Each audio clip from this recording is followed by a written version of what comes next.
Welcome to SikhCast, brought to you by Sikh Research Institute, illuminating every path.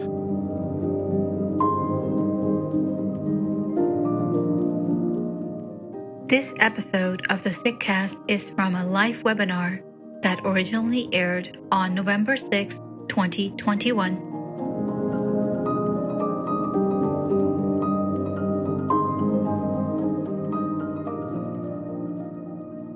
Waheguru Ji Ka Khalsa, Waheguru Ji Ki Fateh. Thank you for joining today's webinar hosted by the Sikh Research Institute. This webinar will begin with a 40-minute moderated discussion between our presenters, after which we will have 40 minutes of Q&A from the audience. So please drop your questions in the chat box and be sure to include your name and city. Now, I'd like to introduce you to today's presenters. Gauri Gill earned a BFA in Applied Art from the College of Art in New Delhi, a BFA in Photography from Parsons School of Design / the New School in New York, and an MFA in Art from Stanford University, California. She's exhibited within India and internationally. Her work is in the collections of prominent institutions worldwide, including the Museum of Modern Art in New York, the Tate Museum, London, the Smithsonian Institution in Washington, and Photo Museum in Vancouver. In 2011, she was awarded the Grange Prize, Canada's foremost award for photography. Working in both black and white and color, Gill addresses the Indian identity markers of caste, class, and community as determinants of mobility and social behavior. In her work, there is empathy, surprise, and a human concern over issues of survival. Sarbpreet Singh is a Boston-based writer, podcaster, and commentator. His newest book, The Story of the Sikhs, 1469 to 1708, a retelling of Sikh history, was published in June 2021 by Penguin Random House. He's the author of the critically acclaimed Night of the Restless Spirits, a collection of short fiction about 1984, and the best-selling The Camel Merchant of Philadelphia. He's also the writer-narrator of the Story of the Sikhs podcast, which has listeners in over 90 countries, and is the founder of the Gurmat Sangeet Project. Dr. Shruti Devgan is a visiting assistant professor of sociology at Bowdoin College. Her research focuses on the diasporic, intergenerational, and digital memories of the 1984 anti-Sikh violence. Dr. Devgan is part of the editorial team at the Sikh Research Journal, run under the aegis of the Sikh Foundation. She's especially interested in bridging the gap between academia and wider audiences, and has written for platforms such as Context, which is the American Sociological Association's journal for general readers, and NYU's web journal, The Revealer. And lastly, we have the Singh Twins. The Singh Twins are contemporary British artists with an international reputation, widely known for their highly detailed, narrative, symbolic, and eclectic style rooted in Indian aesthetics. Describing their work as postmodern, the twins engage with social, political, and cultural issues that often explore hidden narratives of colonial history and its legacies. Their contribution to art and as pioneers in the modern development of ancient and Indian miniature painting has been recognized at the highest level. In 2010, they were made honorary citizens of their home city of Liverpool, and in 2011 were each awarded MBEs by Queen Elizabeth I. They have subsequently each been awarded 3 honorary doctorates for their outstanding contribution to British art, services to the Indian miniature tradition, and most recently for promoting diversity in the arts. I'll pass it on to Dr. Shruti Devgan to get our conversation started. Thanks so much, Manvinder, and thanks everyone for joining us. I'm grateful to Inni Kaur, the creative director of SikhRI, for inviting me to moderate this panel, and for the staff at SikhRI, of course, for organizing it. And many thanks, of course, to our wonderfully accomplished panelists for taking the time to join us today and for their significant work in several areas, including, of course, 1984, which is the theme for today's discussion. So 37 years ago, this week, Sikhs suffered in the genocidal violence organized by the Indian state in Delhi and other parts of India. And the events of 1984, both the attack on the Darbar Sahib in June and the October-November massacre, initiated at least a decade of extrajudicial killings, disappearances, atrocities, and torture in Punjab. 1984 became a taboo subject for Sikhs in India as the state and mass media constructed a narrative to blame, shame, and stigmatize the community. But since at least the early 2000s, an intergenerational cohort of transnational Sikhs are looking for ways to talk back to this dominant narrative, and they're finding ways to tell the story of 1984 in their own words. And we see this represented in our panel today. You know, we have a transnational group right here. So Ms. Gill joins us from India, the Singh Twins from the UK, and Mr. Singh from the US. So scholars of trauma tell us that individuals and groups don't fully experience traumatic events. Instead, they can be experienced only after the event, and even then remain elusive. But as sociologist Molly Andrews writes, even if language is insufficient for the task, it is, if not all we have, at least one of the most effective tools we have for communicating that which must not be forgotten. And language here means not just the written and spoken word, but also non-narrative forms of representation, which we'll be talking about today. Our panelists, of course, are doing this work of representing and remembering trauma and suffering through art, literature, and photography, and in the process, devising a language for extreme suffering. And while they're using different media and modes of remembering 1984, they're all grappling with this common question of representing and translating violence and trauma. And in doing my own research on 1984, I found our panelists' work evocative, moving, generative, and thought-provoking. And I'm eager to talk to them about their own journey and process and the media they use in finding a language for the unspeakable. Before we begin, just a quick note on the format. I think Manvinder did go over it. I'll start by asking our panelists a series of questions. And in the time left, I'll open the floor for audience Q&A. My apologies in advance if you're not able to address all your questions during the webinar, but please go ahead and share anything that comes to mind, and we'll try to address this later over email. We'll try to offer some answers. So I'm going to start with my questions, and I'd like to start by asking our panelists about their own encounter with 1984. So Ms. Gill, if you can please start with you, when and how did you first discover the events of 1984? Thank you so much, Shruti, and wonderful to be here. So 1984, you know, I was a 14-year-old in school at that time, in boarding school in Kasoli. And my memory, my personal memory was of, as children, classes were closed and we were all, you know, made to watch the kind of funeral of Indira Gandhi, which was playing, you know, her lying in state, and then the funeral and all of that. We were quite isolated from other things that were going on. You know, but shortly thereafter, I heard my parents, who were in Africa at that time, living in Nigeria, you know, my father, I heard, you know, that in the days that followed, his cousin, his first cousin, his Bua's son, who was actually a major in the army and who was at that point visiting his in-laws in Delhi, you know, came out of the house wearing his uniform, thinking that would protect him. And the crowd actually that was at the gate got him first, you know. And so this was a kind of, you know, obviously shook the family, and a huge personal loss, which I didn't fully understand as a child, you know. Many years later, when I was actually 2005, I was asked by Tehelka to go in, you know, after the Nanavati Commission report. I was asked to go in along with Hartosh Bal, who was the political editor. He's now political editor at Caravan, very fine journalist. And they said, will you go into, you know, Widows Colony and Tilak Vihar, where a lot of the survivors, the widows, are living, and will you make a photo essay? And at that time, Tehelka was a kind of broadsheet, you know, and they said, we will run it as a double spread, just as a photo, you know, which people can actually remove and use even as a poster or every week.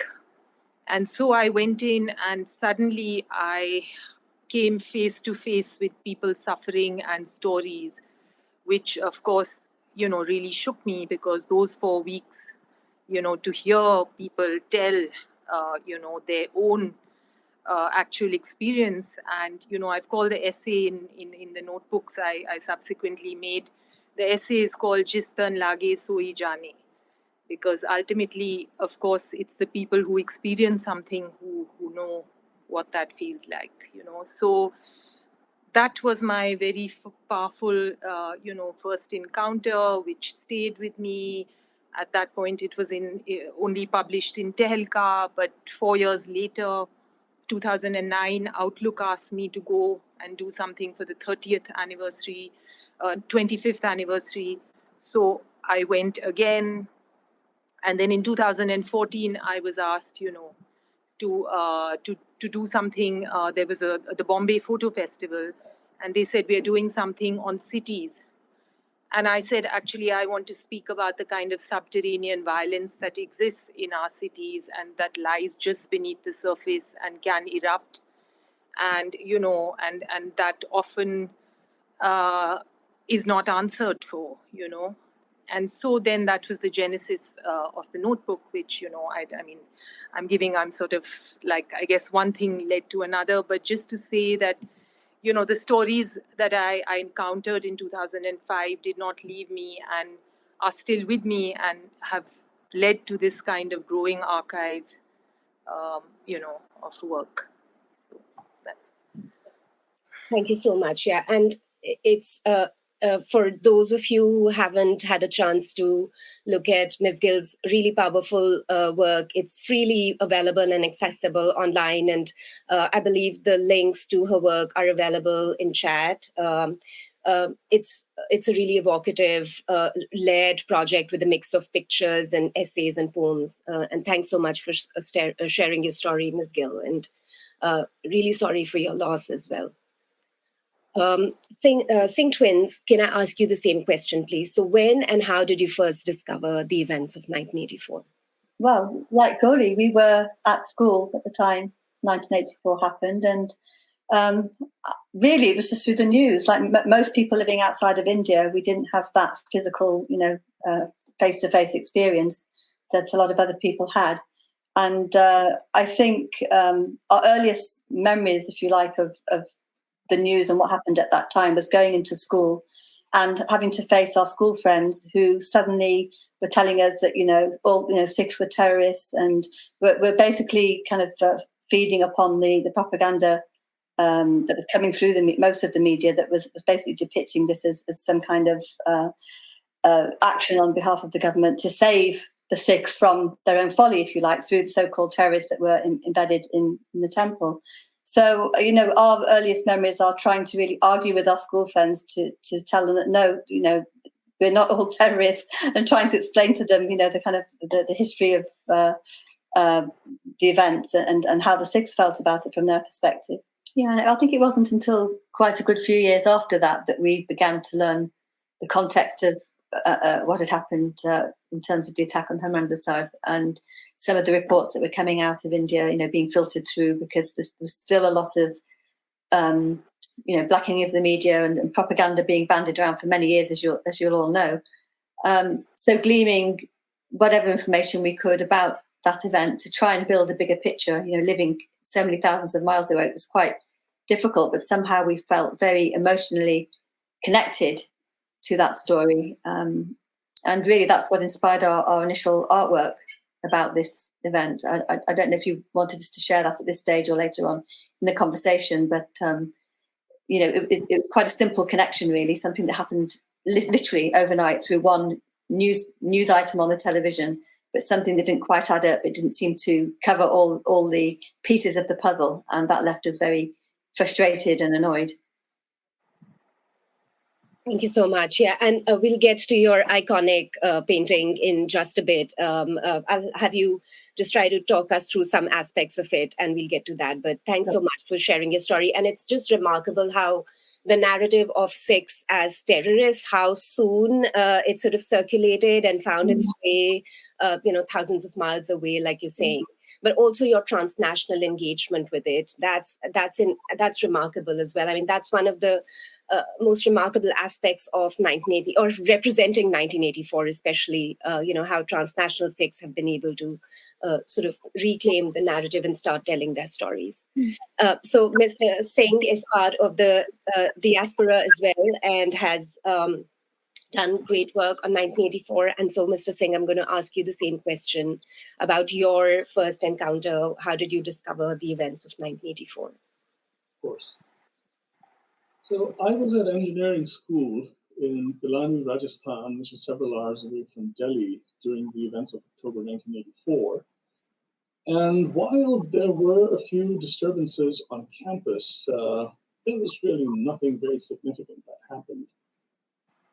It's important to understand that there was a certain narrative that was in place, which was ubiquitous and persistent and carefully crafted, which essentially said that a beloved prime minister was assassinated by her Sikh bodyguards, and then in retaliation, a regrettable but spontaneous orgy of violence descended upon the Sikhs of Delhi.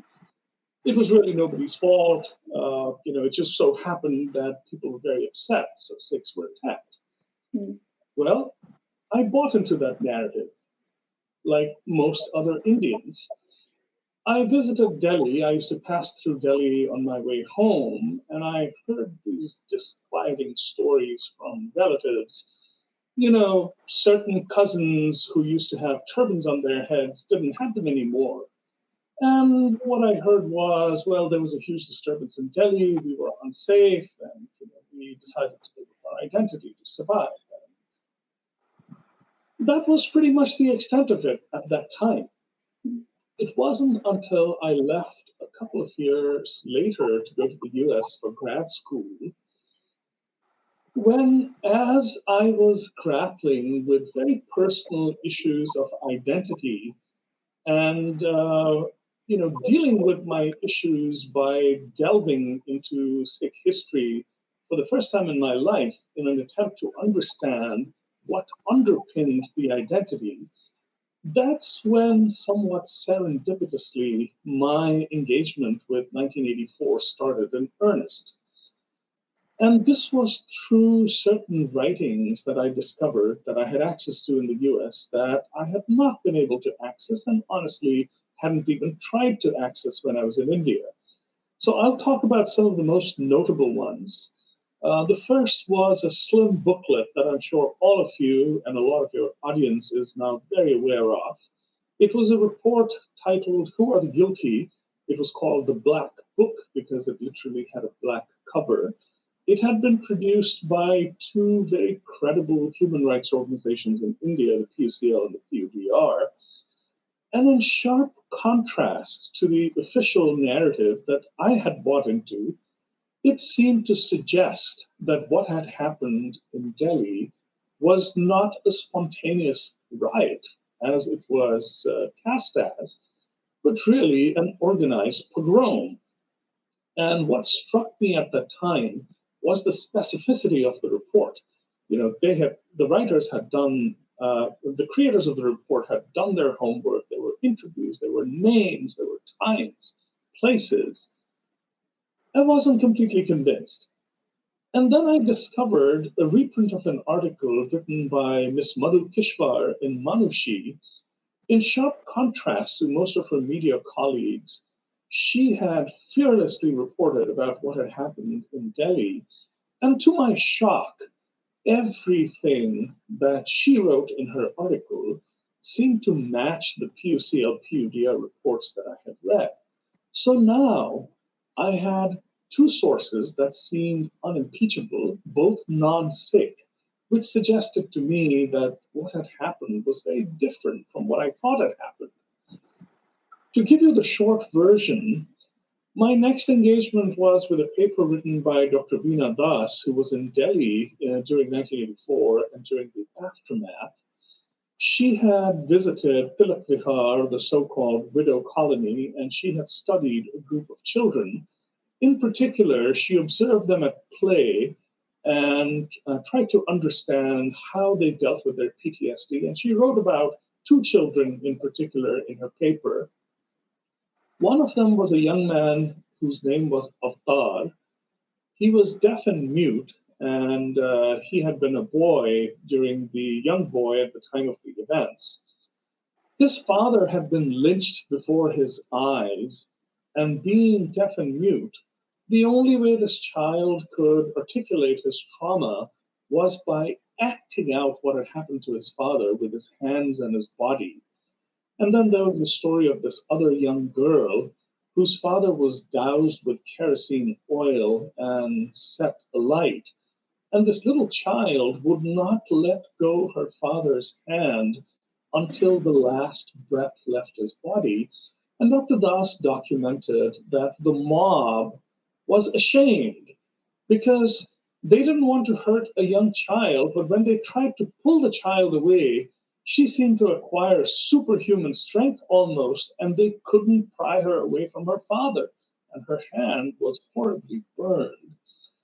It was reading, these reports, and in particular Dr. Das's work, that created, sort of in the backdrop of my research into Sikh history, it created a certain kind of turmoil in my heart, which poured out in the form of a poem or a story in verse called Kupar's Mime, which is the last piece in my book, Night of the Restless Spirits.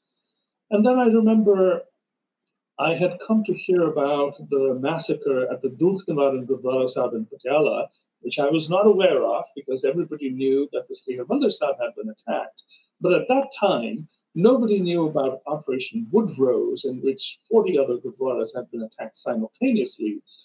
And, then I wrote the title story at that time, Night of the Restless Spirits, that sort of tries to place the violence of 1984 in the context of the long history of conflict that the Punjab has seen, from ancient times through Jallianwala Bagh in modern times. So that was the genesis of Night of the Restless Spirits. So that was the beginning of my engagement with 1984, which started in the early 90s when I was a young man in the US at grad school. Thank you so much. Right. And there's just so much that comes out in your story, Mr. Singh. I mean, the politics of storytelling and the significance of representation, how the state and mass media at the time constructed this narrative but also, like Ms. Gill was saying earlier, there was media blackout. Media played such an important part in sort of constructing the notion of 1984 and the idea of what the Sikh community was all about, especially at the time. And all your work, I mean, the various, ways in which you're representing 1984, they're all, acts of subversion, acts of resistance. And it's so important that you're doing this work. So I'd love to know, and you've all talked about your work a little bit, but I'd love to know a little bit more about it. So maybe you can briefly walk us through some important aspects of your project. And I believe that we'll be able to do a screen share at this time. And Mr. Singh, if there is any, if maybe you want to read a small section from one of your short stories or just talk about it, that'll be great. But we can start with Ms. Gill again. So, if we can share the screen and show some of the images from Ms. Gill's notebooks on 1984, and then you can, sort of keep talking as we are showing those images. Thank you, Shruti. So, as I was explaining, the genesis of these notebooks was in originally, of course, going back to 2005, when I first went to Tilak Vihar, Widows Colony. Then again in 2009, and then in 2014, I was asked to be part of this festival, and so I decided to, speak of this kind of violence, and I wanted to, again, somehow, basically those voices didn't leave me, and those stories didn't leave me, and I didn't know how to address it. And so I started to think, I also am always interested in how photographs function in so many different ways, right? And they circulate as well in different ways, and they are read by people very differently. So what I thought, I also was disturbed by the fact that as someone who's lived in Delhi or, lived in India pretty much all my life, except for 5 years in the US, and in Delhi for a good chunk of it, I felt I hadn't had the 84 conversation with my friends, in Delhi. And I wanted to have this conversation, and not just Sikhs, but with artist friends who were from other, Hindus or whatever, any other religion or atheist or whatever, but my community. So really for me the question was, how do we have this conversation, and instead of burying it, why do we not speak about it? And how do we, and as artists, how do we speak about it? So I just did something very simple. I took the images that I had taken in Tilak Vihar and later in in Gadi and in Tilokpuri, and I mailed a set of about 30 friends an image each. And I said, would you like to say something about 84? And, that was about it. But of course, in that list of people, I actually left out, academics and activists and lawyers, because in a way they have a standpoint, like, and they have a way to express and channel their thoughts. But I was looking for something also that was perhaps more emotional, ambiguous, coming from a different space, as it were. I mean, in my mind, I would think of Toba Tek Singh, or of Manto, and how perhaps some of the truest words, on partition were said by that madman, in the story of Toba Tek Singh.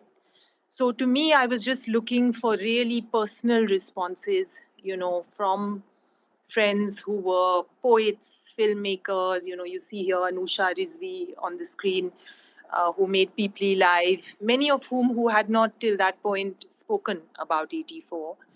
I was very moved, to find that almost everyone, bar one person who said that he couldn't respond because he was still thinking about it, but everyone sent in these responses which were very moving, and which actually, I mean, I would just be crying, reading their texts. And so very much I also realized the power of, looking back, of sharing this. It is not only my loss, or, or like as we are doing today again, so that there is a sense of, a sense that percolates across citizens, and so it became a kind of like an archive of responses, some commenting directly on the pictures. Under the picture, as you see, you have the factual caption, which is what appeared in the mainstream publication when it was published. On the left, you have the interpretation, or the response, or the very tangential kind of comment, which an artist may have made. And then really after 2014, I thought that was it, but it just kept growing. It developed a life of its own. Stories kept coming in, so many friends then continued to send, and in the last iteration in 2020, actually, there have again been additions by, the writer Amitabh Bagchi, by Arundhati Roy, by these wonderful drawings, by Gagan Singh, who's a really brilliant artist and who had his own experience, as a child, in their neighborhood when, the mobs were coming, and he was in Delhi very much. He said he drew in notebooks, but he never kept the drawings.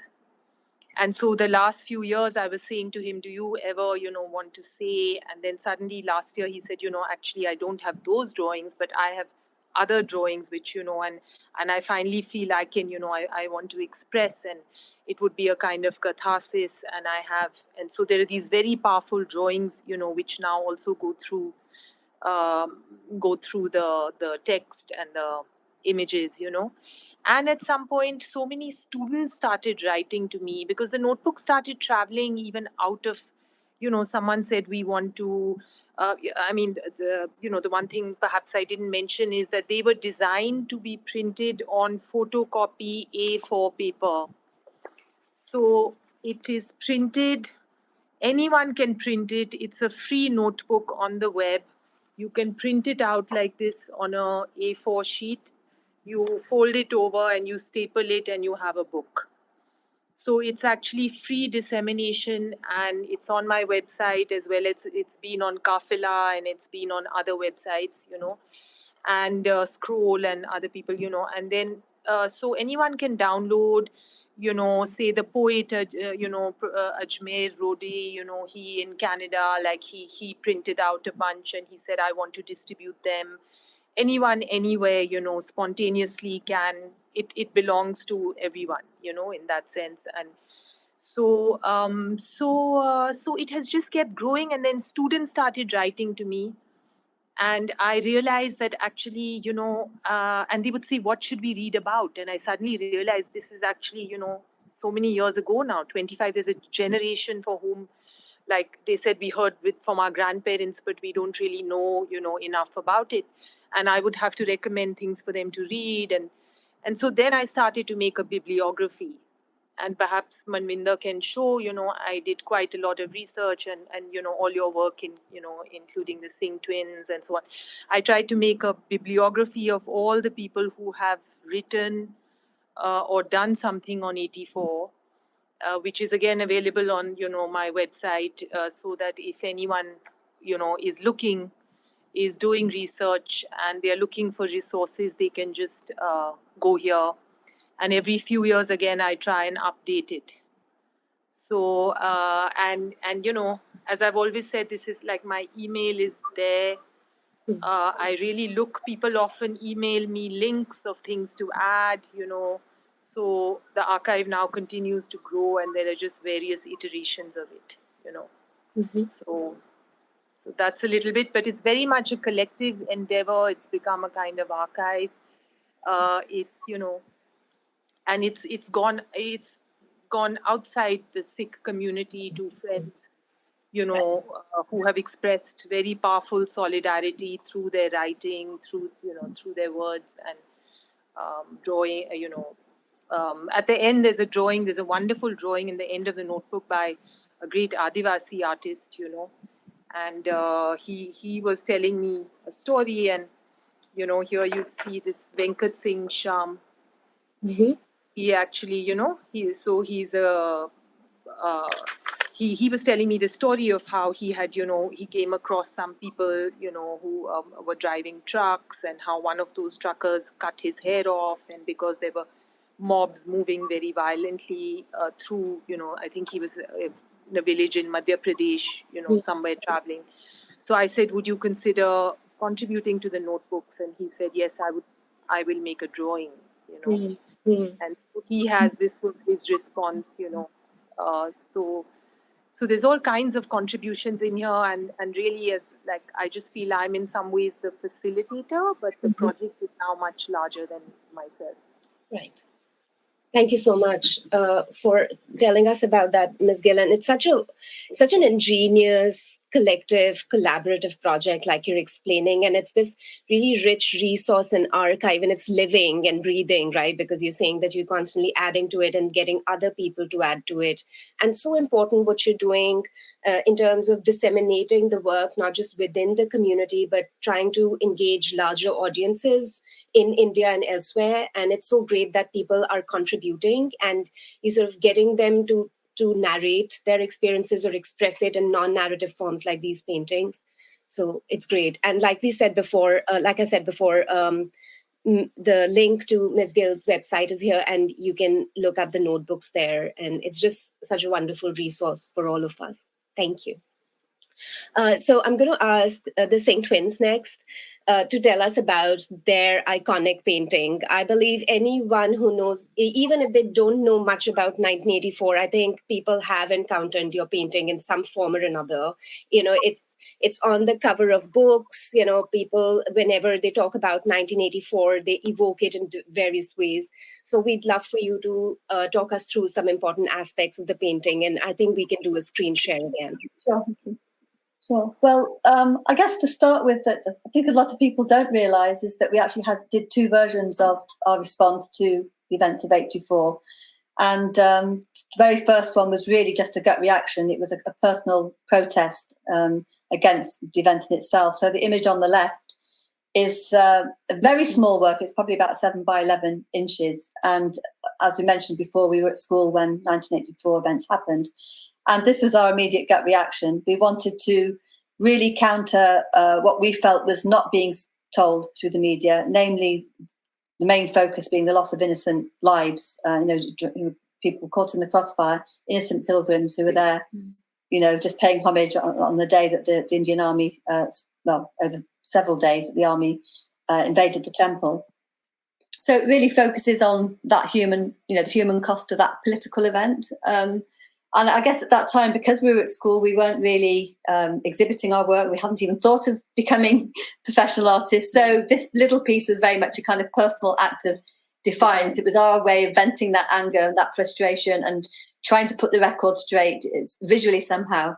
It wasn't until about 1999 that we then found an opportunity to really tell what we felt was the hidden story of '84, the story from the I wouldn't even say the Sikh perspective. I would like to say that from a more balanced, truer perspective, where we had this opportunity with our first touring show in the UK to create a much larger piece, which is the work that you see on the right of the screen there.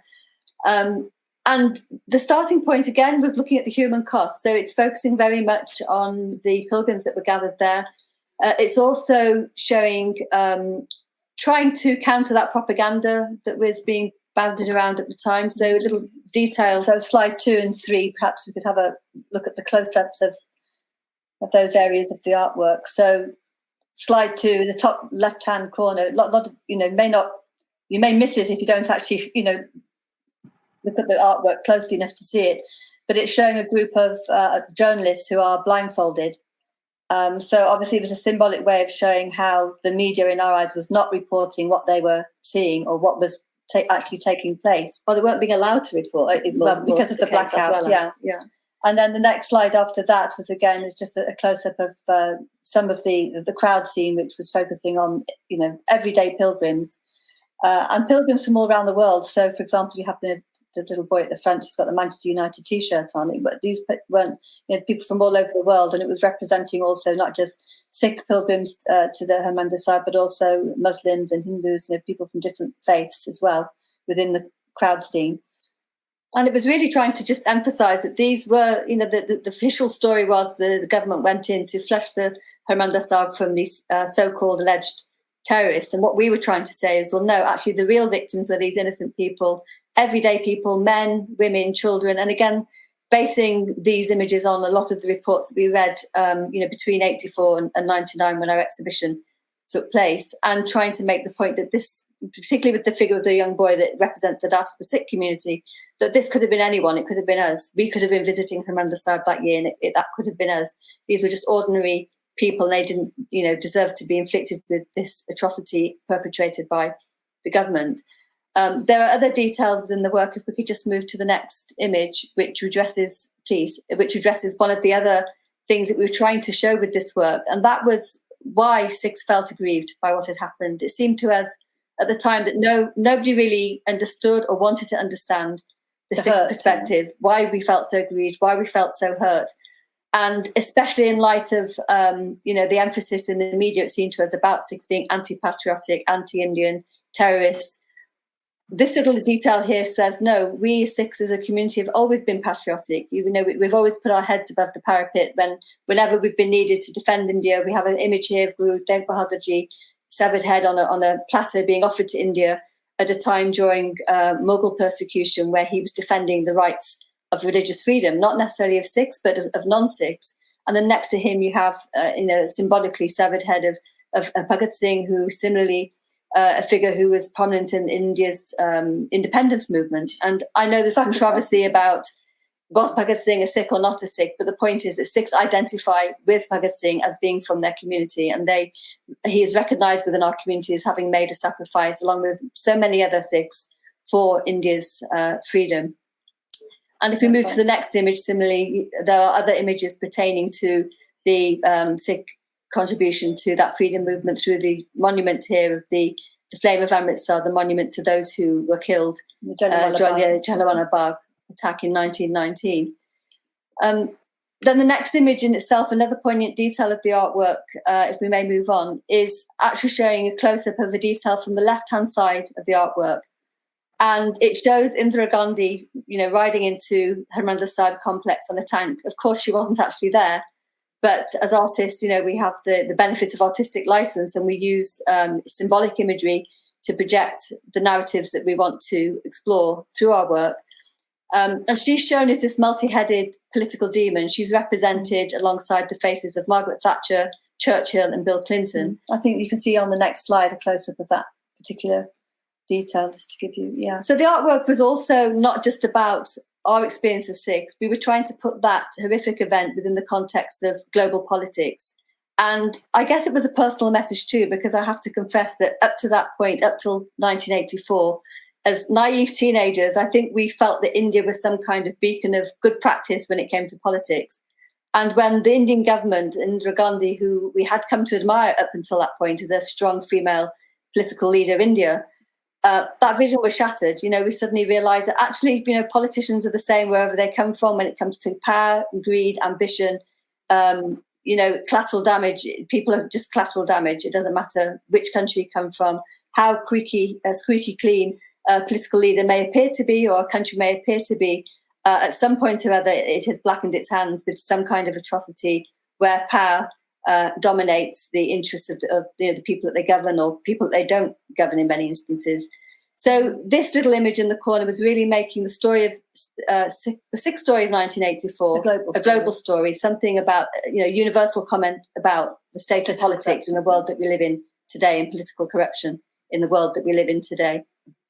And there are other details, if we may move on to the next image, that again put the 84 event in our minds. We were trying to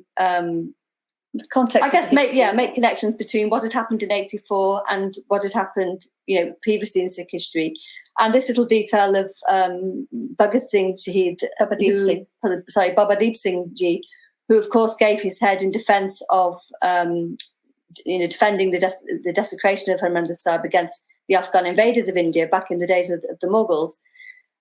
It occurred to us that 84, it's not the first time this has happened to the Sikhs. To us, 84 seemed to be the Indian government trying to put the Sikhs in their place, trying to teach them a lesson of some kind. By attacking the heart of the faith. Yeah, and throughout history, that had always been done to the Sikhs by attacking the heart of their faith, Harmandir Sahib. So this figure was making that connection between, the things that have been committed in the past and the things that are continuing to be committed against the Sikh community in the present. There's also details, if we may move on to the next image, quite a few symbolic imagery within the artwork. So, for example, everything has a significance within the work, and the clouds there, the red sky and the kind of turmoil of the clouds reflect the turmoil of the event itself. In the water, which is, you have lotuses which represent kind of purity. So again, it was a reference to the kind of innocence, if you like, of those that lost their lives during the caught in the crossfire. And all the soldiers, they have no eyes. They say that the eyes are the window to the soul. So this idea of the kind of army being this soulless machine, if you like, doing the bidding of the government, even sometimes against their own conscience. This acting on orders, and kind of a statement about the nature of armies, the nature of the soldiers' work, if you like. And of course, going back to slide one again, the main image, the idea that the desecration being reflected by this kind of red area, this blood flowing into the sacred tank of Harmandir Sahib, again reflecting what we felt had not been adequately told through the press about the desecration, the damage, and the loss of life. I mean, there's many more, there's much more we could say, but I Definitely, think Cindy, that's the kind of poignant points. Thank you so much, and it really it's such a privilege. This is a wrong word to use and an inappropriate word to use, but really it's such a treat, really, for us to have you do such a close reading of the painting and really break it down and explain the various components. Just like with all your work, you sort of go back and there's so much more to understand and interpret every time you go back to the notebooks, the painting, Mr. Singh's book. But you're doing so much, you're making the invisible visible, connecting it with larger global politics, but also telling the story of 1984 as part of a longer story of Sikhs. And one of the stories in Mr. Singh's book, which is the title story, Night of Restless Spirits, I think that's what he tries to do as well, sort of situate 1984 as part of, a longer history and connecting the past, present, and future. So, Mrs. Singh, it'll be great if you can read, it's up to you, you can read a segment of any one of your stories for us, that'll be great. And if you want to talk a little bit about it after you're done reading, that'll be wonderful. Thank you. I'll be delighted to. I was actually going to read an excerpt from the the first story in the collection, Paji, which is set in the aftermath of Mrs. Gandhi's assassination. But this wonderful segment and, sort of revisiting the art of the Singh Twins, it really inspires me to go to the title story because, as you very correctly observed, Shruti, the themes are very, very similar. So let me just jump to that. So I'll pick it up from a few paragraphs into the story. What is left of Hukum Singh lies by him, between him and the marble wall richly adorned in red. Hukum Singh's hands are tied behind his back with his saffron case key. The last of the old school grand raggis, he lives and breathes rags and garbani. His voice is old and cracked, and it trembles, but every note is crystal clear and touches the basest of hearts. Hukum Singh's last performance is over, and what a performance! His Jodidar, who accompanies him on the tabla, has fled, but the LMGs that the Jawans carry sound like a perfectly tuned tabla. Dinakatinakatin, dinakatinakatin. That fool of a Jodidar could never play the Keharwa right. He should have been here to listen to the soldiers. Hukum Singh's last performance is unusual. There is no Manglacharan and no Alap today.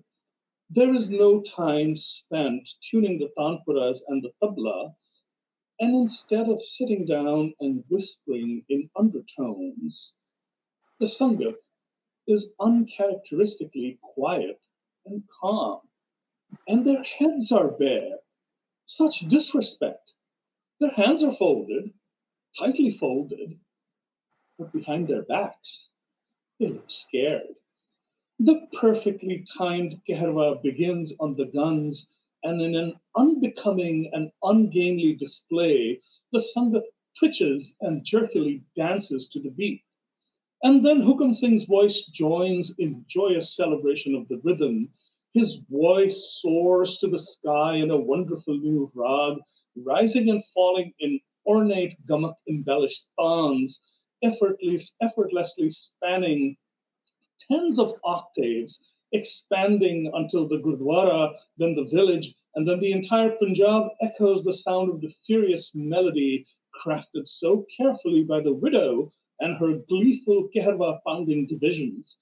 No longer but a Sikh, but now a Sufi, dancing in agony and ecstasy as each beat pierces his enormous body that is now a magnet that sucks in their molten lead, and the rag comes out stronger and louder through every new mouth. It stops as suddenly as it begins.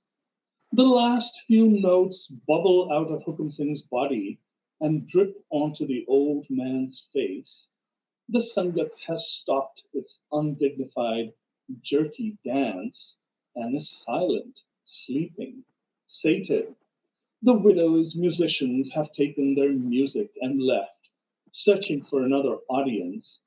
Baba Fateh Singh wipes the pool forming before his eyes, but there is still a haze before him, making him squint. He groans as he somehow manages to raise his head a few inches off the ground.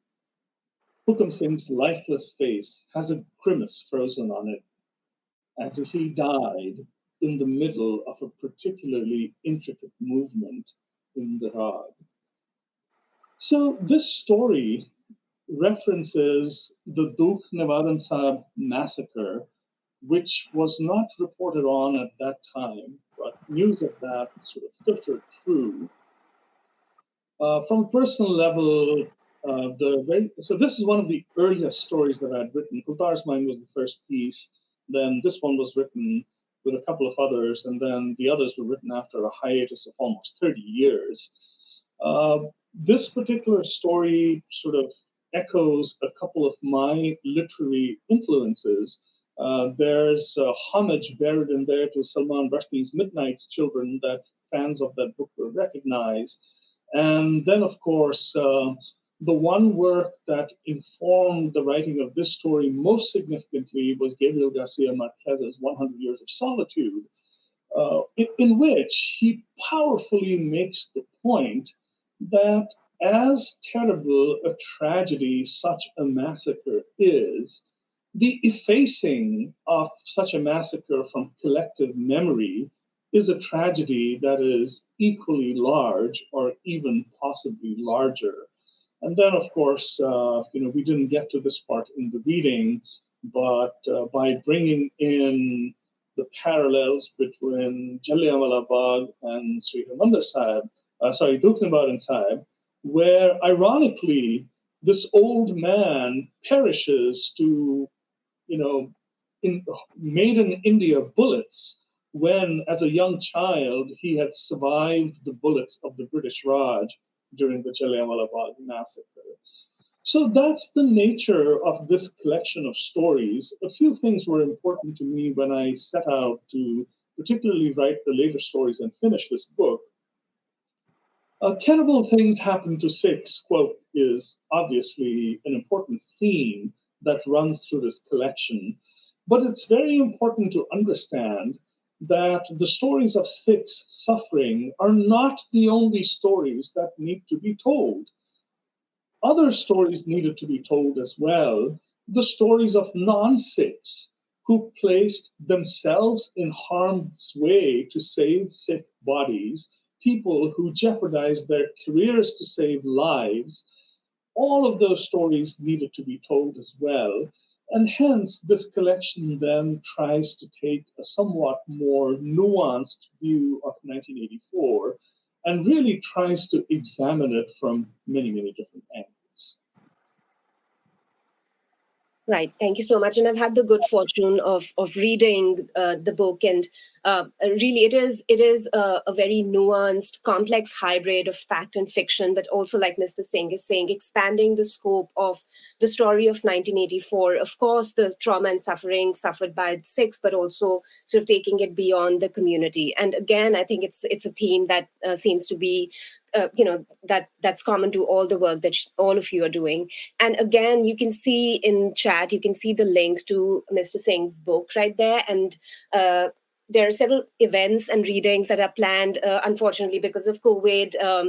It's not quite as it could have been, but Mr. Singh has been doing online talks and panels, and there's a list right there if you'd like to have a look.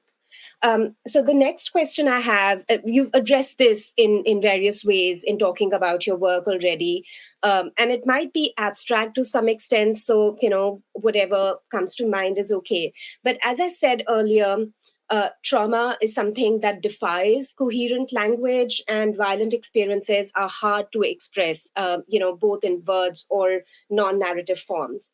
And so what I'd like to ask each one of you is how the various media you use, photography in Ms. Gill's case, paintings for the Singh Twins, and literature and writing for Mr. Singh, how do you think they help us formulate a language for violence and trauma? So, Ms. Gill, if we can start with you, can you offer some reflections on how photography might help us make sense of trauma and the afterlife of violence? What might it be about the genre in particular? So I think, photography per se can also be problematic. Because, for instance, when I first went in with Tehelka, a lot of people in Tilak Vihar, and rightfully so, were quite upset with the media because they felt, people only came in that particular time, in the run up to November 1st, and then after that they were forgotten, and so people descending in this way, with their cameras and so on, and so that of course is problematic, and again also bothered me, and I felt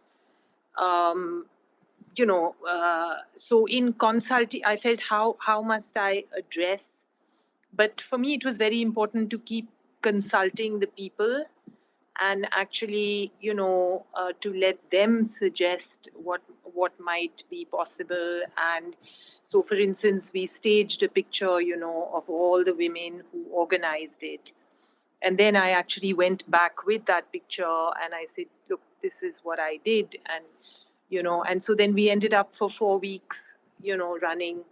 Tehelka every week had that center spread. And so I mean, I think for trauma, I think, the conversation is essential because, I mean, for one, if we never address what happened, and there's the Nelly massacre, but, after the Nelly massacre, this is like one of, and it's not an honor of any kind. It's a terrible, truth that this is one of the first sort of, massacres, pogroms in which the state had a role to play, and which has actually been recognized now as a pogrom and not a riot, because there was no, it was not two-sided in that sense.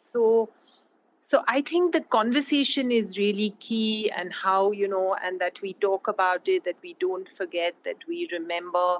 And of course, that we always privilege in this conversation those who've actually had the experience, So in that sense, I very much feel I have to, my role is very much to try and listen to people who've had the experience, and then perhaps to open it out, among other friends, and to keep raising questions.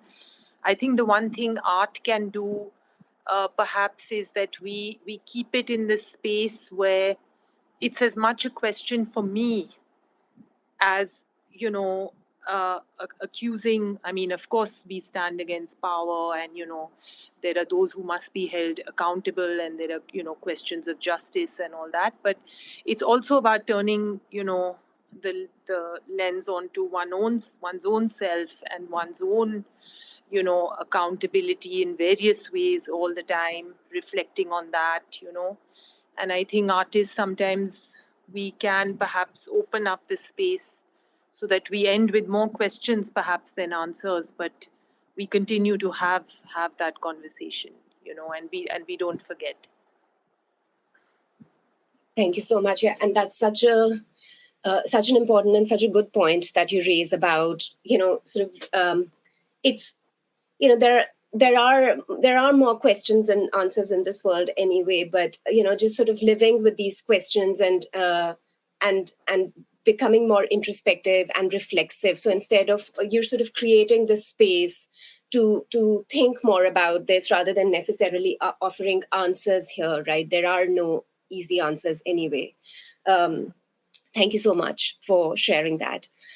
So, Singh Twins, can I ask you about painting and artwork then, how do you think it helps formulate a language for, again, the unspeakable, which is, the kind of events that 1984 were? So. Yeah, well, I think from our own perspective, in the style that we work in, it's a visual style. Basically, we communicate through imagery, through images rather than text or word. And I think the power of that is that it has the ability to connect people from different backgrounds. You don't have to speak English or Hindi or French or whatever to understand or interpret the message that's coming through the artwork. Everybody can relate to visual imagery.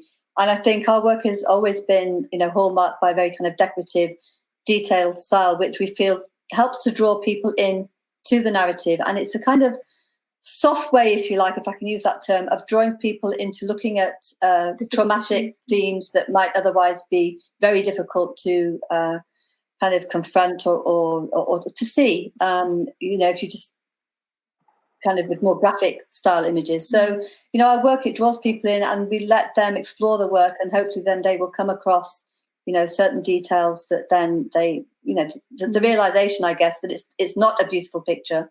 It might be beautiful aesthetically, but it's, the message that it has is not so beautiful at all. And I think that's the power of art, really. But it's also, arts in general is a medium that's multi-sensory.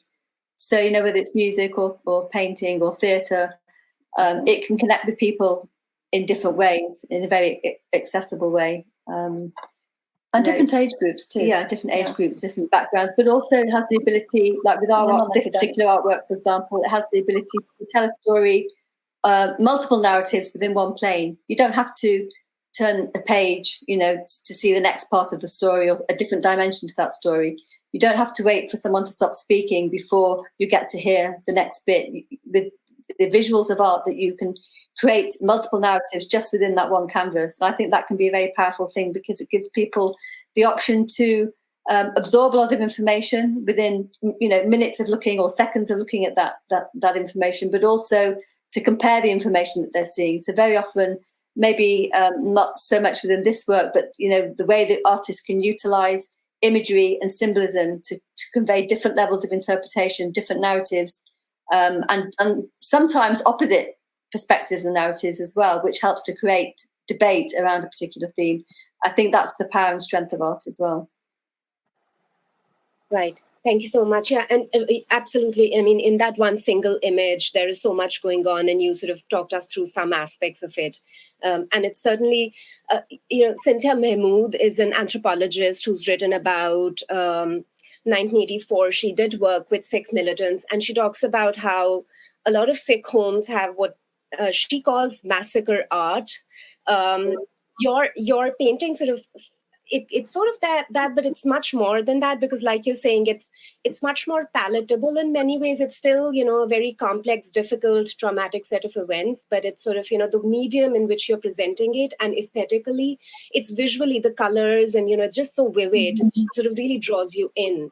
But yeah, thanks so much for sharing that. And Mr. Singh, I'm going to ask you the same question. So to what extent do you think writing and literature help us in finding a language for trauma and suffering?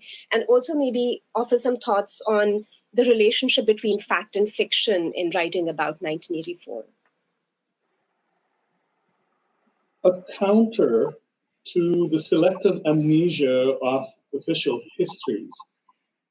That was Urvashi Bhattalia's response to The Night of the Restless Spirits, and I think that it very aptly describes a lot of work in this genre in general.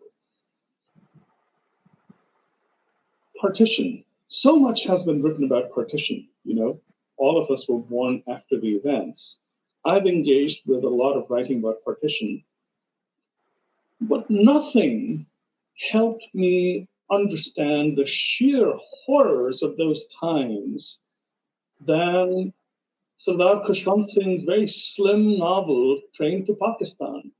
No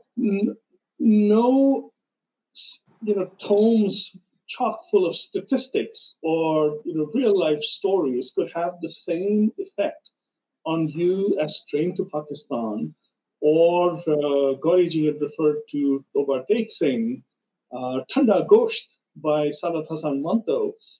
So when there are certain truths that the powers that rule us don't want to be told, that's when fiction in particular becomes tremendously, tremendously important.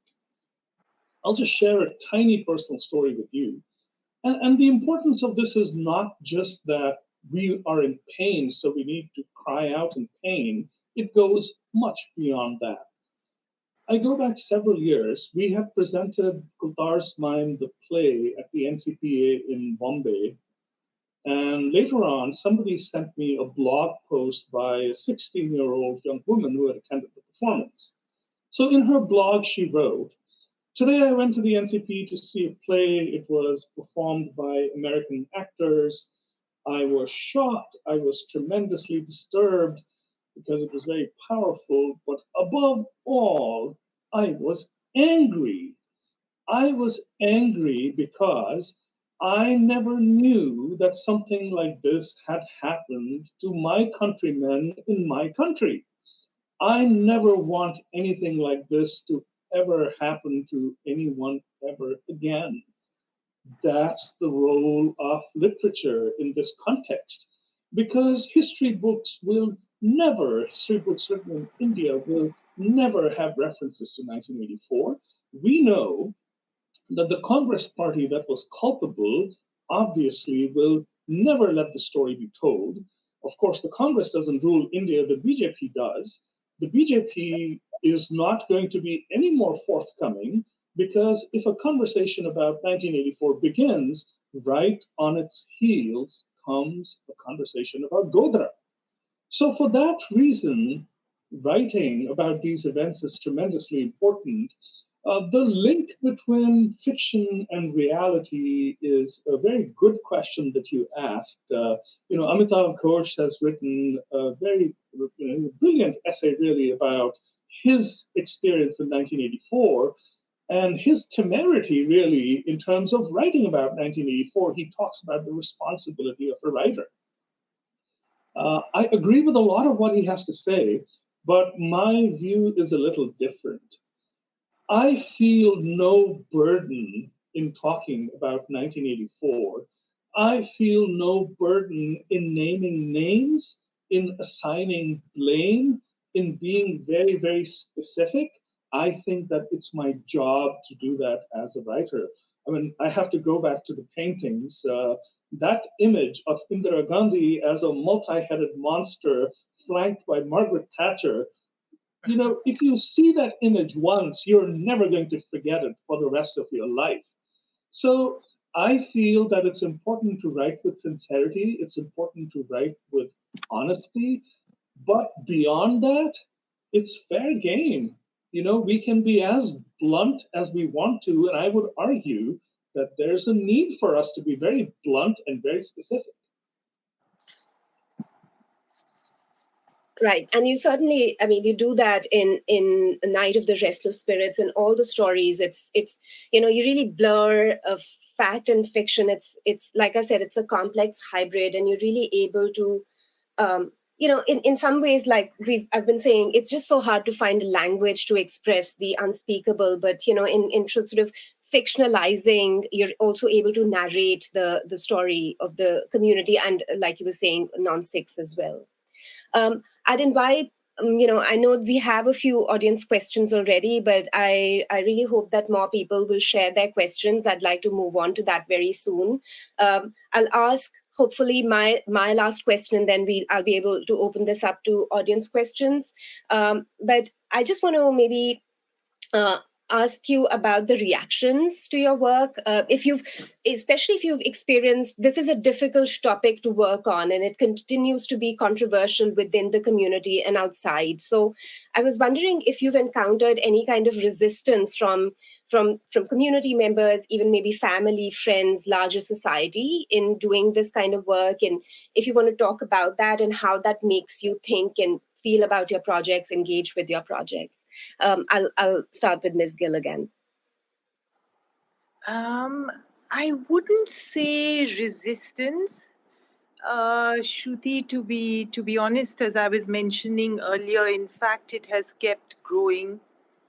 And, it has found legs and it's found its own kind of life, which makes me think, that of course it is about something much larger than me, or, anything I might have been trying to say. So in that sense, I think, and in fact, I think there is this urge for people to talk about it. So if anything, there's been that kind of like suddenly people even that I meet somewhere, or they say, I have a story and I would like to, share, I'd like to contribute.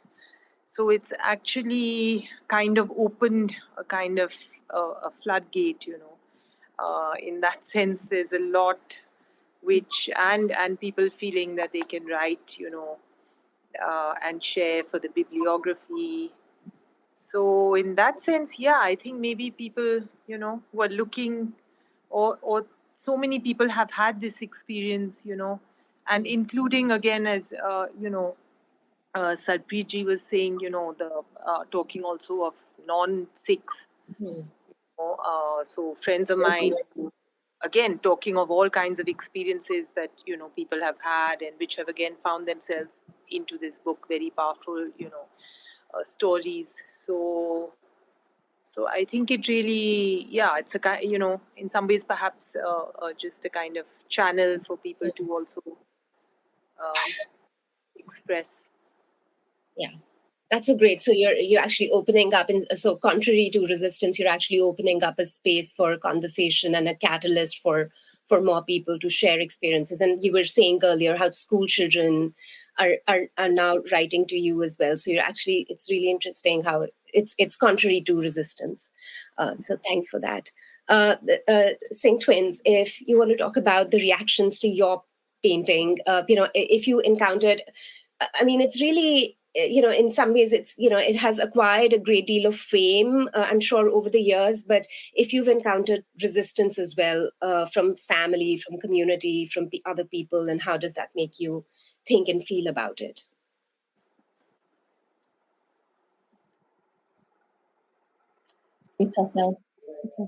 Actually, the painting has always received overwhelmingly positive responses, in the sense of, well, first of all, to put it in context, whenever we exhibit our work, we make sure that this piece is a showcase piece, because we feel so strongly about wanting to get this message out to wider communities. And most of our audiences are actually from non-Indian, never mind non-Sikh communities. So the positive responses we've had are across the board, predominantly white communities. And in fact, the only negative response that we've actually had, family again have been very supportive, no negativity or resistance from there. But the only hint that people have a problem with this artwork came through a publication which featured the work. It's a publication, New Insights into Sikh Art, which carries a full-page image of this particular painting. And it's published by Marg magazine, which traditionally, my understanding is that they give a copy of this to every state offices, the official state offices throughout India.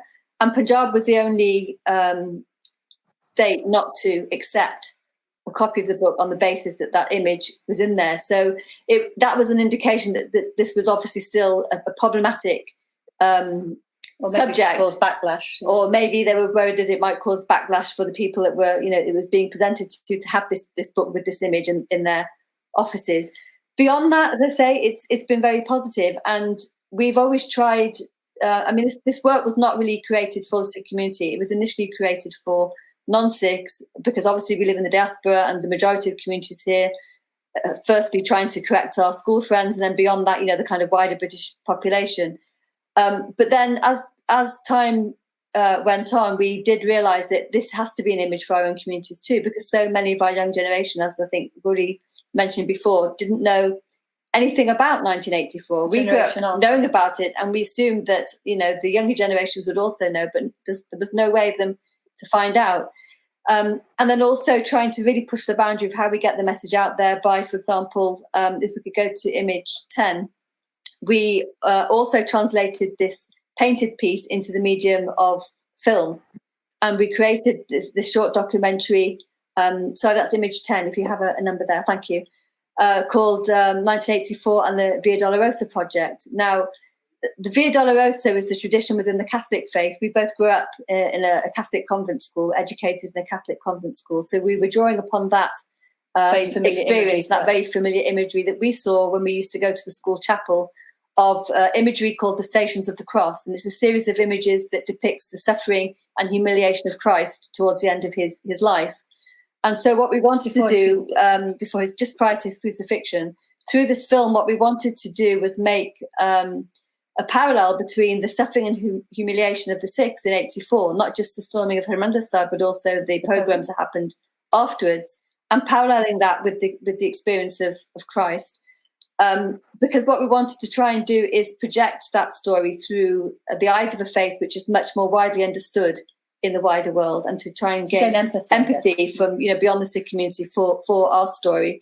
And when this film was screened, actually at the Sikh Film Festival, first in Canada, I think it was actually a Christian member of the audience who came up afterwards in tears, who had actually responded and really connected with what had happened to our community, because it was presented to her through obviously a subject that she herself was very familiar with. So I think perhaps we would have expected more backlash if we'd shown this work in India, but it's not a piece that's ever gone there.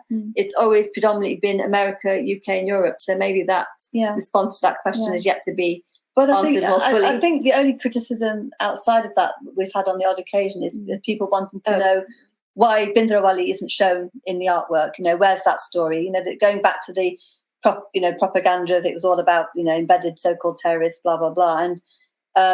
And of course, our work is not about that side of the story. Our work is to counter. Everybody, has heard about that side of the story, and our work is not really interested in putting that perspective across. It was purely about countering and kind of, making it a balanced response, if you like, to the whole event by showing the other side of that story.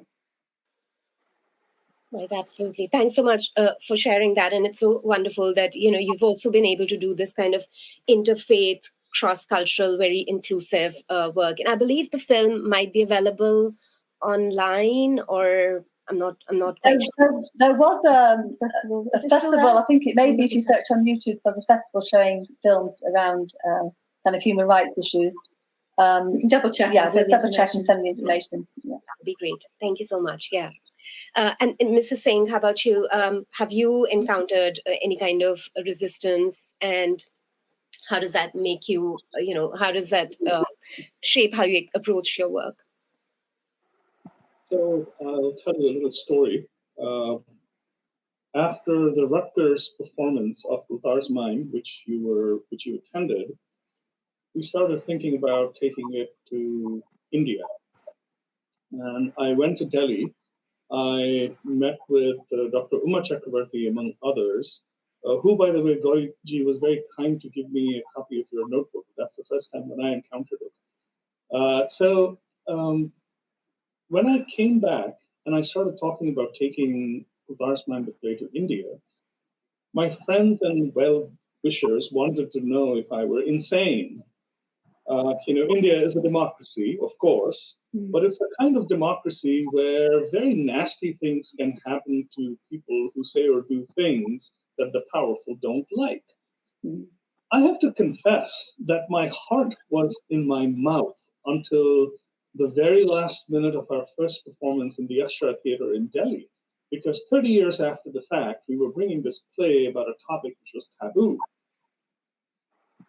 I went there fearful. I was definitely fearful that I'm going to be accused of inciting the Sikhs to revenge. People in the US asked me, why do you want to break up these things? 30 years have happened. People have moved on. So I have to confess that I went there with a lot of trepidation. We went to Punjab. We went to Delhi. As expected, there was an emotional response from the audiences, because almost every performance included people who had either survived or had been touched by the violence. So the emotional response was no accident.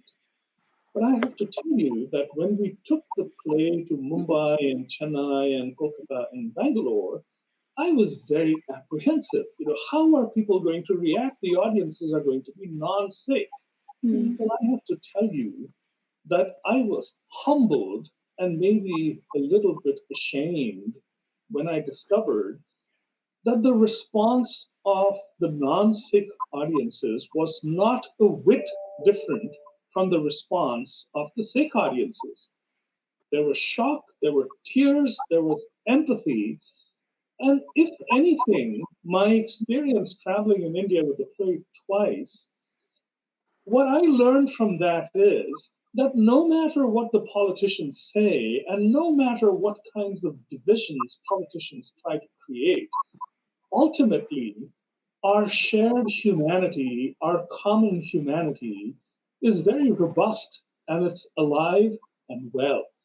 So the response to all of my work on 1984 for me has been tremendously, tremendously heartening because what it shows me over and over again is that people understand that sectarian violence is wrong and the cost is absolutely unacceptable and it needs to stop.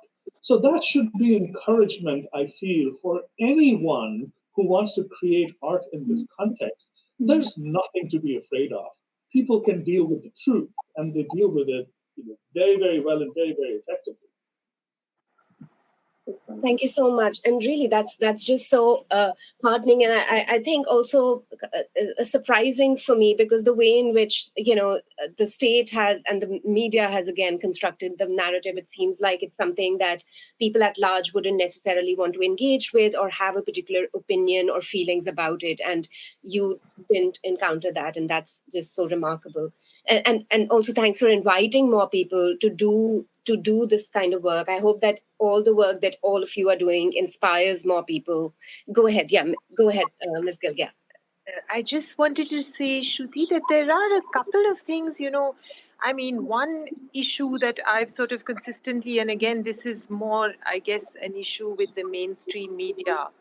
But I do think, in questions of representation, that they, and I referred to it earlier, but this expression of what happened as riots, over really a one-sided pogrom, I think that is very problematic. And so sometimes, I think it has been a long and concerted effort, in as much as we are speaking to, how the kind of, of course, the kind of,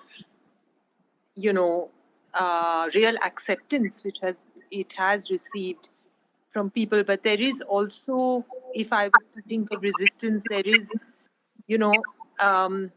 those kinds of things I find disturbing, when even now someone will say to me, the riots, the 1984, or they'll put it in a text, or, and I will say absolutely. And, in 2012, I think it was, or was it 14, but the Weiner Library in London, for the Holocaust and genocide, and we organized, and Uma Chakravarti was very much a part of it, an exhibition, and they recognized 1984 as a genocide very much, But in any case, we don't even need, we don't need anyone else telling us this. We know what happened. And so those kinds of things, I just feel there's so much work to be done.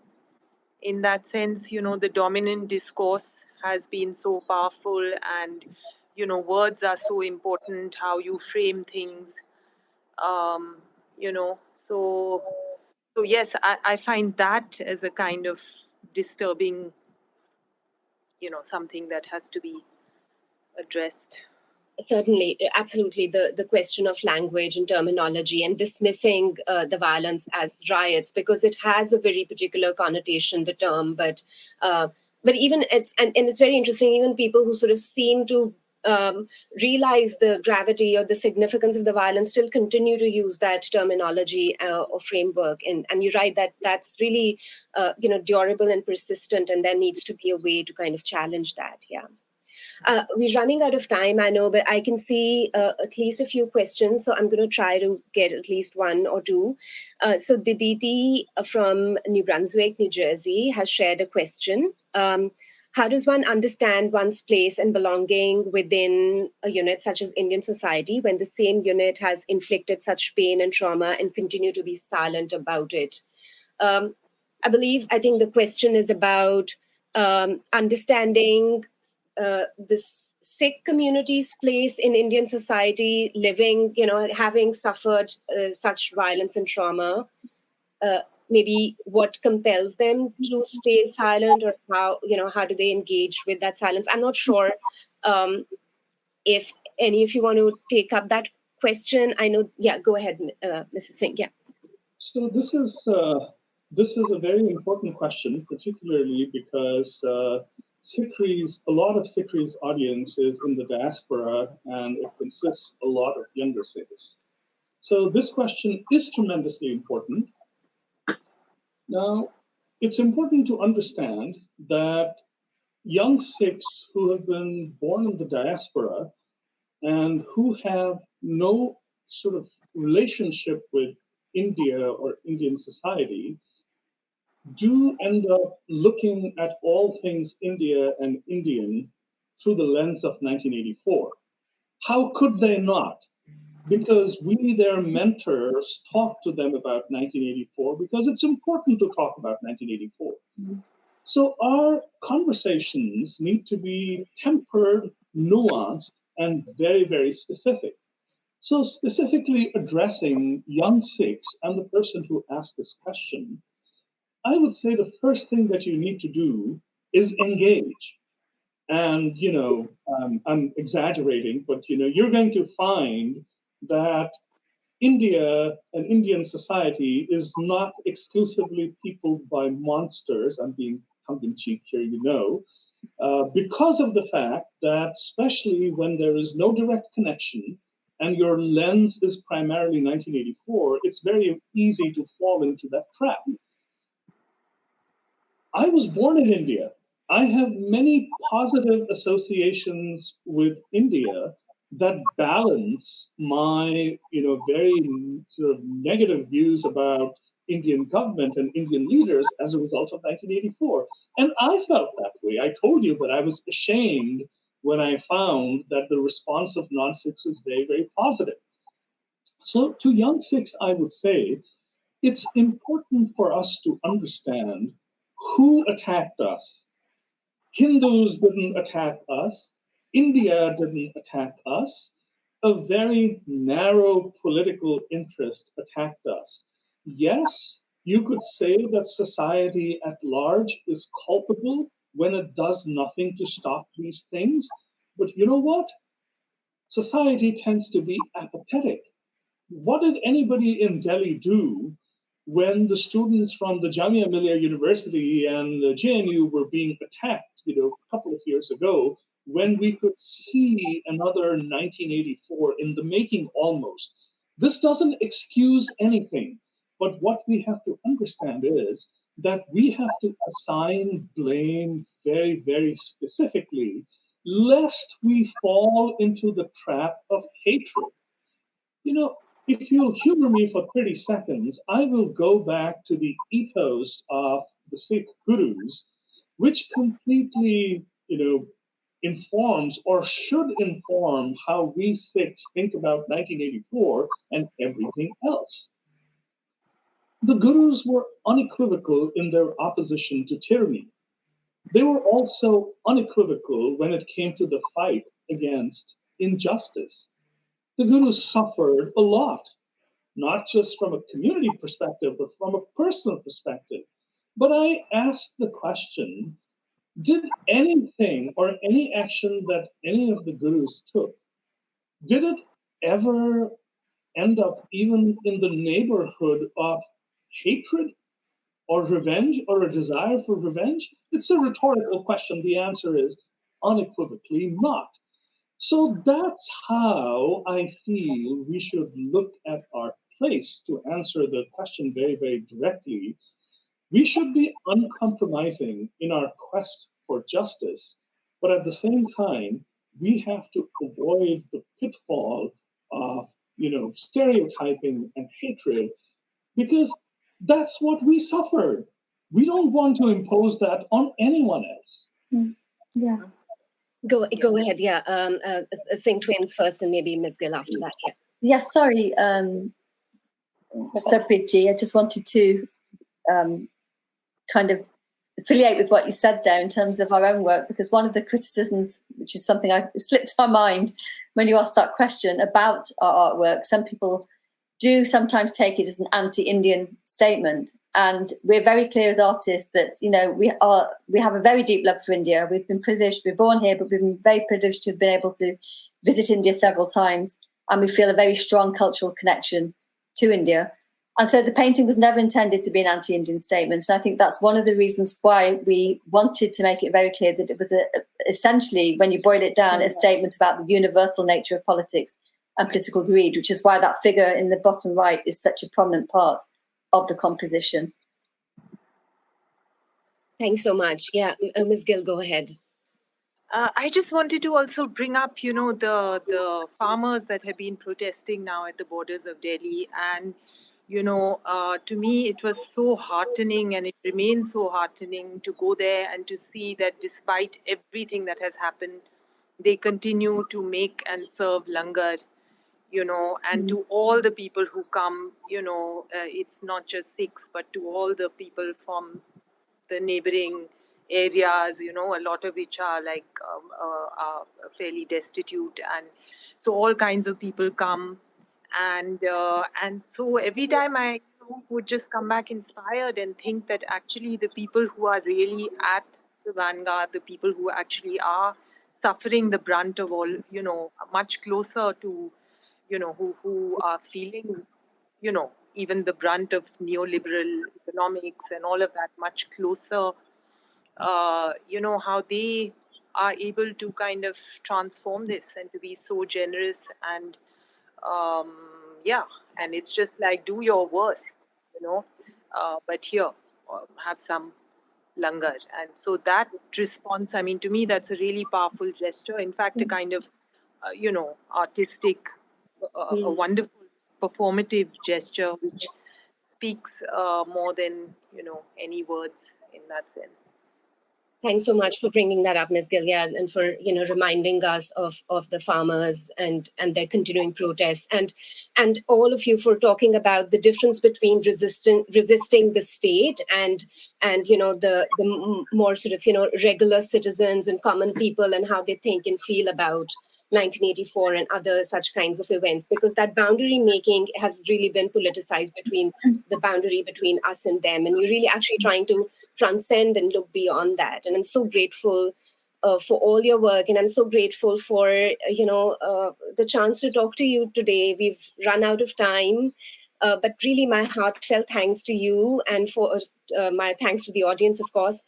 I know that I'm going to continue to learn from and think with your, important representations of 1984. And I really hope that more people across the world will engage with your work, especially after this webinar. Thank you so much. Manvinder, back to you. Great. Thank you so much. I'm just going to wrap things up for us today. On behalf of SikhRI, I thank all of today's wonderful panelists for this insightful conversation. I was so delighted to be able to hear the various ways in which the events of 1984 have been shared and interpreted by all of you. It was so powerful to be able to think with you all, to experience and embody and be unsettled by these events with you and with what others have shared with you. So again, I just want to reiterate, thank you to our panelists, to our wonderful moderator, and to all of those who have joined us this morning, afternoon, evening, whatever time zone you're in. As always, a recording of this webinar will be available within 24 hours.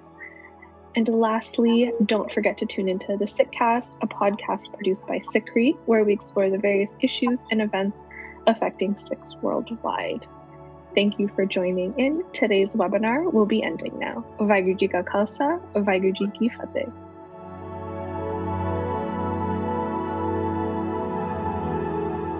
You were listening to SikhCast by Sikh Research Institute, illuminating every path.